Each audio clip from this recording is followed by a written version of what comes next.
2019 Ford E350 van, 3500 series, from Brake Pads and Rotors. First you want to do is jack it up and support it properly with a jack stand because these things are heavy. And then you want to remove your tires, and the lug nuts are 24 millimeter for the lug nuts. And then you want to remove your caliper. Okay, before you move your caliper, you want to do your ABS wire from your brake line.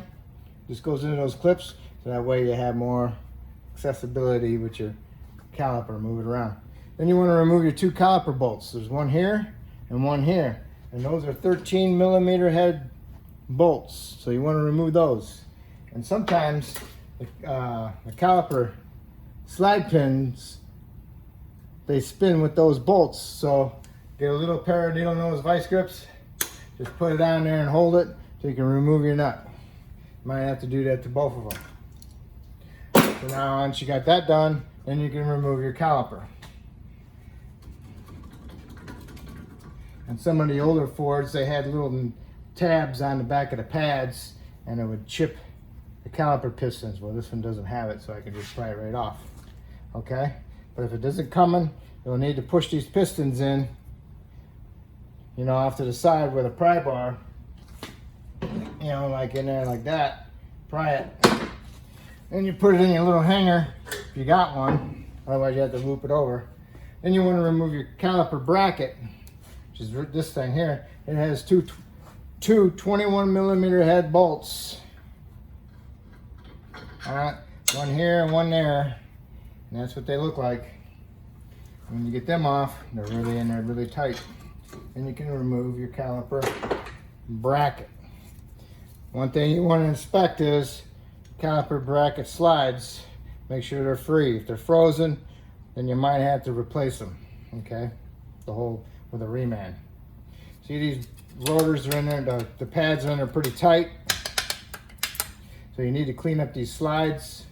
Remove your pads. Remove your pads, and then remove the hardware. That's in there, right here. The hardware clips, abundant clips, whatever they may call them. Pry them off there.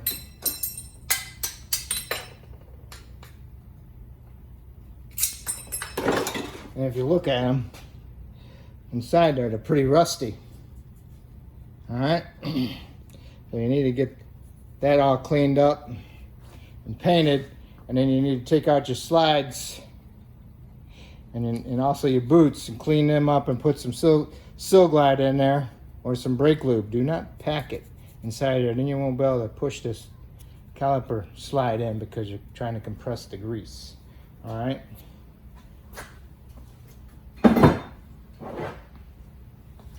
I clean this one up. This is how it looks. Okay, I got the grease on there, on the inside. That helps keep the water and dirt and debris out. And I put new grease on my slide pin, and I push it in there and I twist it and turn it. Okay, so this one's all ready to go together.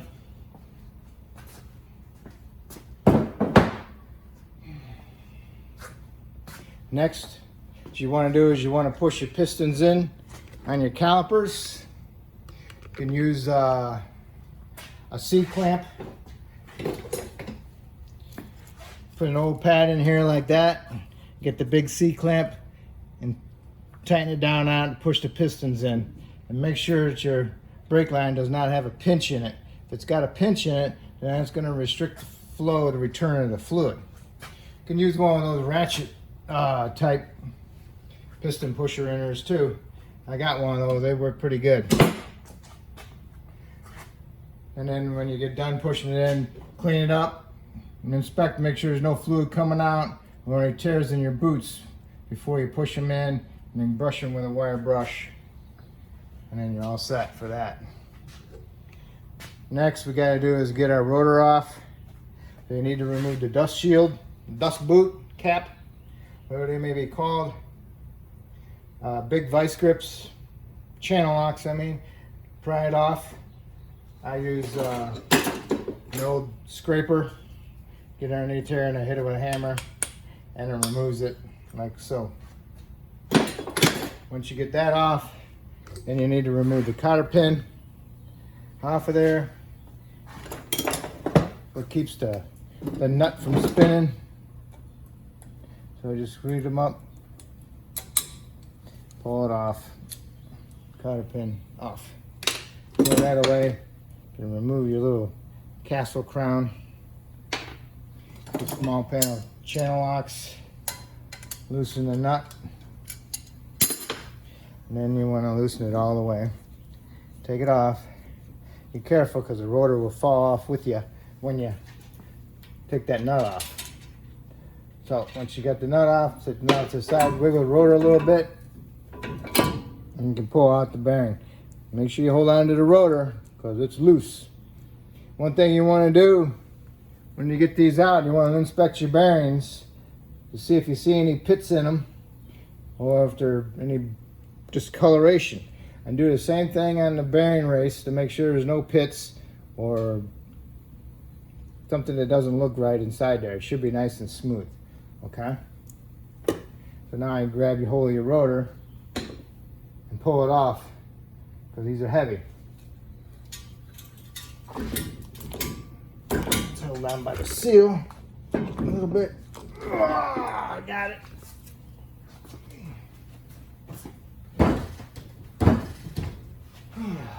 Okay. Now you want to get a rag and you want to wipe off all that old grease that's on your spindle. Get it nice and clean.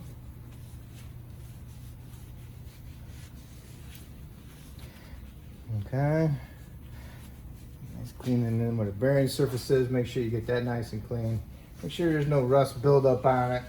If there's rust buildup on it, then just get some emery cloth and clean that surface up. And also you want to clean up your ABS sensor. Get all the little metal filings and dirt debris off of it. Okay? Alright. What I use to clean my caliper brackets, got my angle die grinder, and I'll get down there on an angle and I'll clean it up. I'm not trying to remove any metal, I'm just trying to remove the rust on there, okay, when it's, you know, spinning. Doing it at an angle, it works pretty good. Alright, so now you can pry your wheel seals off your bearings. I use a flat blade screwdriver. I'll stick it underneath here like so, and I'll twist it. And if I can't twist it, I'll put a crescent wrench on here and just work my way around it until it pries off of there. And that's what it looks like. If you're gonna think you're gonna reuse it, well, guess what? Here, I'll show you. If you're thinking about reusing it, they just fit right on it. I ain't no. I don't keep no dirt out, so do not reuse them. Okay. So once you get your bearing out, you want to inspect it. Inspect the race inside there. Make sure there's no discoloration, no pits, and the same thing with your bearing. And then you can put it in with your other bearings on your on that side and clean them up with your degreaser, solvent, whatever. Do not use gasoline. All right. What you want to do is you want to look at that race. Even though your new one comes with a new race, you still need to look at this race. You need to look at it all the way around because this race has is pitted. That means that wheel bearing is pitted. You might not see it on the inside, on the outside on the roller, but it might be on the inner race of that bearing also. So if this is bad, then you got to replace your bearing also. All right. Okay. Just to give you an idea what it looks like before they're painted. Okay.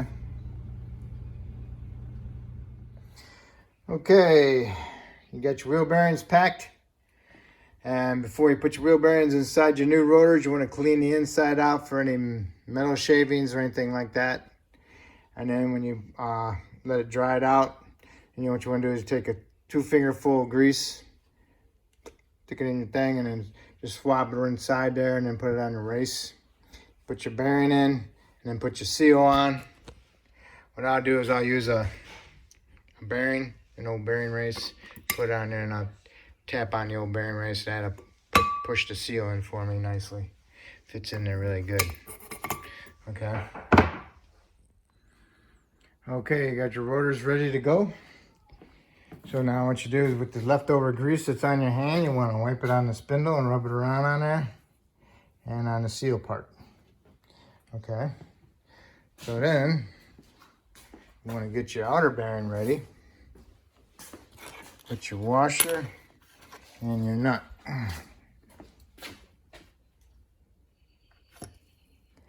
Okay, what you're going to do is have your bearing close to your spindle area, and you're going to pick up your rotor, 2 hands, put it on there, and then you're going to grab your bearing and put it on there and get your nut started.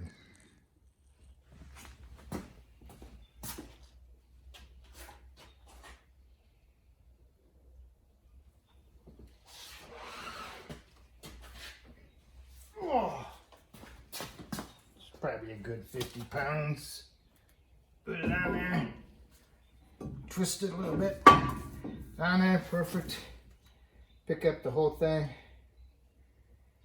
Alright, make sure there's grease on the outside of it pretty good. You can always put some grease on the race before you put it up there. And you gotta line up that washer with the flat spots. I'm not doing too good here. This is always nice, huh?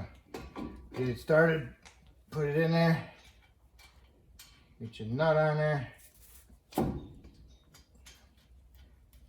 push it, hold it, get it started.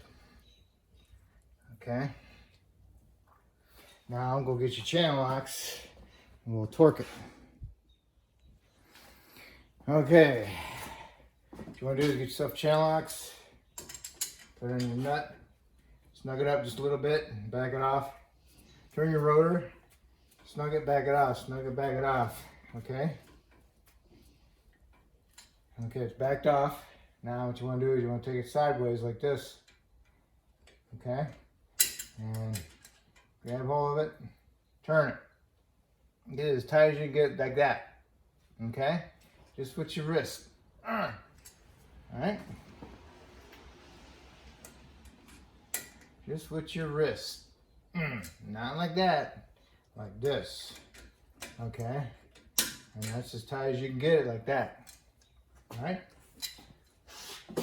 Then, get your cotter pin and your castle. Okay, take your castle. And your cotter pin goes straight down in there, like that. Okay? What you want to do is get your castle in there and line it up. Okay, got your cotter pin in there. Take your cutters. What I'll do is grab hold of the long end and I'll bend it. Okay, just bend one. And then I'll trim it. Okay, and then I'll trim this one. Alright, and that's it. Now we're ready for our dust cap. Alright, next you want to put on is your dust cap. If you got a pipe that go over it and fits on there nicely, that would work good to hit the pipe instead of the dust cap.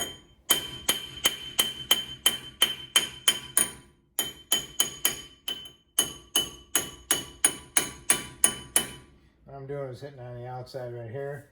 If you want to bring it in just a little bit more, you can find your punch that you had, not punch, but scraper, and just tap it back in there. Okay, but other than that, it's in there pretty good.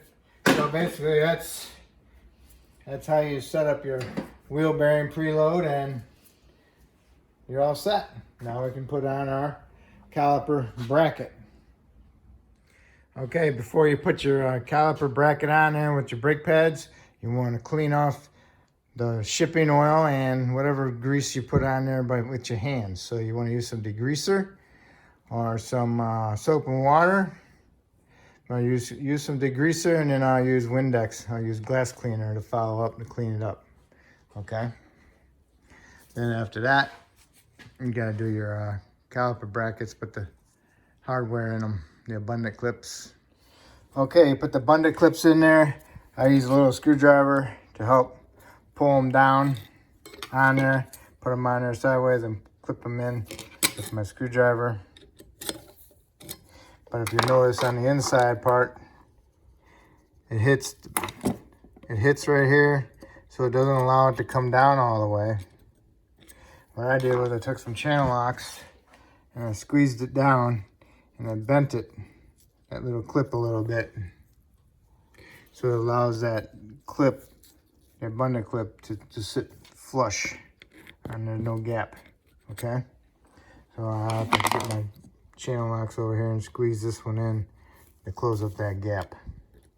Because if you have that big gap in there, it's going to be kind of hard to put the pad in there, okay? All right, here it is. Put it in there. Get your big bolt started.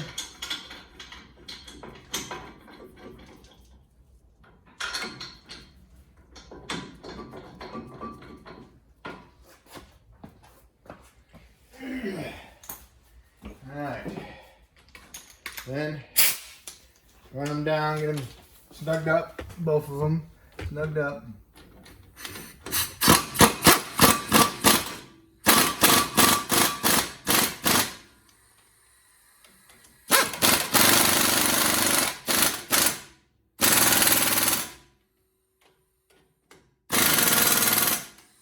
Okay, I got them snugged up, both of them, and I hit the impact down pretty hard.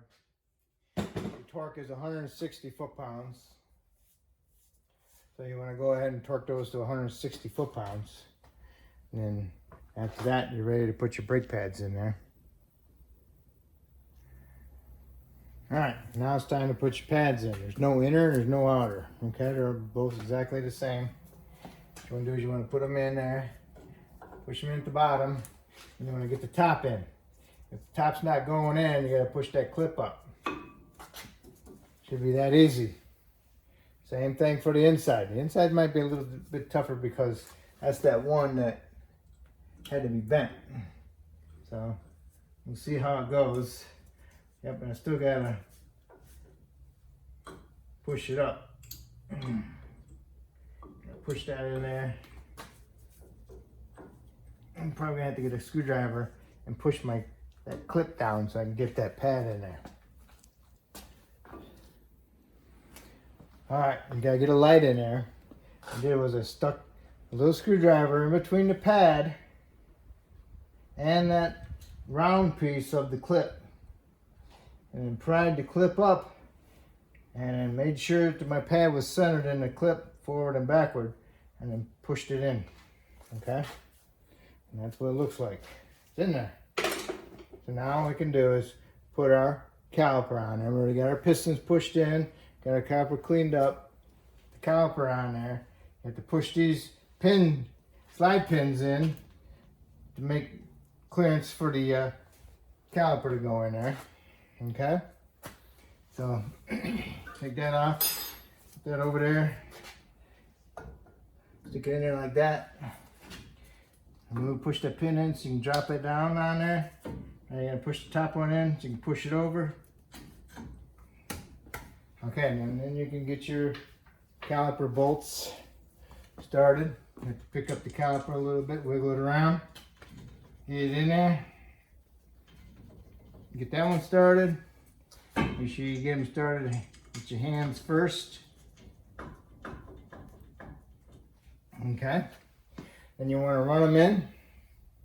If the slide turns, remember, put your needle nose vice grips on it to hold it.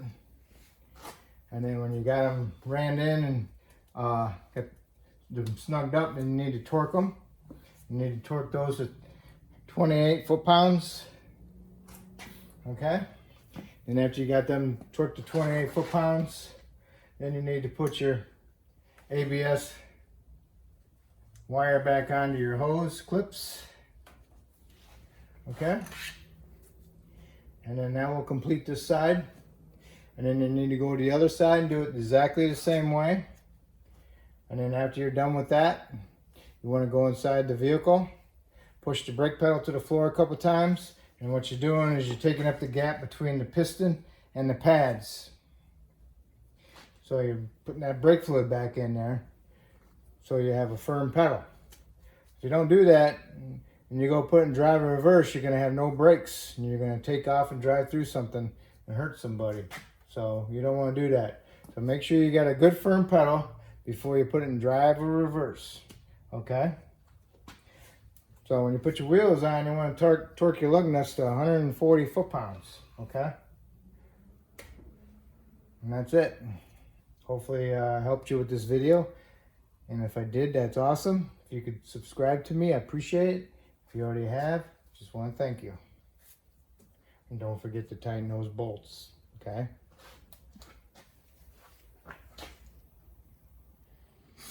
And yes, another thing. Make sure that your brake line is nice. Make sure it's not twisted. Whoop, okay? Because if it's twisted, you turned it, the caliper, when you had it off, and it comes over here and the line's twisted. So do not have it twisted, all right? Make sure it's nicely like that, all right? Okay. And another thing, if you use the caliper hook to hang it, make sure you remove it, otherwise you're going to lose it.